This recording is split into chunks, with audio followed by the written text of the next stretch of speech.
Hi there, in this video I'm going to show you on how you can create a degree symbol easily in your Chromebook device. And this is actually a lot easier than you might have think, even though Chromebook has limited amount of keyboard keys unlike regular computer with a lot of keys and a lot of options to insert any symbol that you want with just keyboard shortcuts.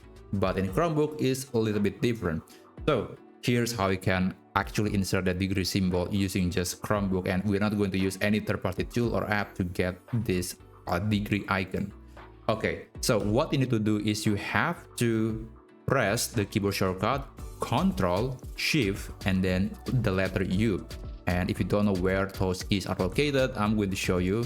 I have a keyboard layout photo that hopefully will help you see which keys that you have to press.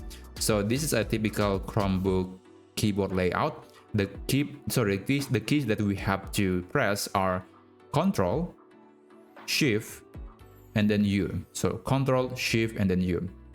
Okay, let's demonstrate. I'm going to close this and I'm going to press the keyboard keys Control, Shift, and then U.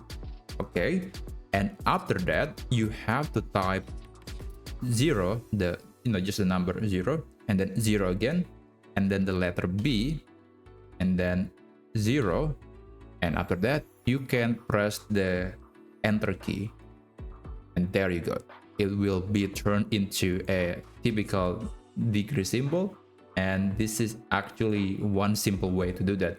But there is also alternative method. If you are just putting, or do you just want to insert a degree symbol occasionally, then just go to Google, like you can search for degree symbol, and after that you just need to copy a degree symbol from one of these websites.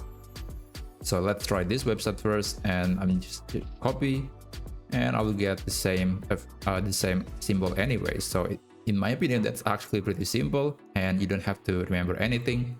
Oh, sorry about that. I guess I have to use the keyboard shortcut Control and V, and there you go. So yeah, that's how you can create a degree symbol in Chromebook. I hope you found this video to be helpful, and I'll see you on the next tutorial video.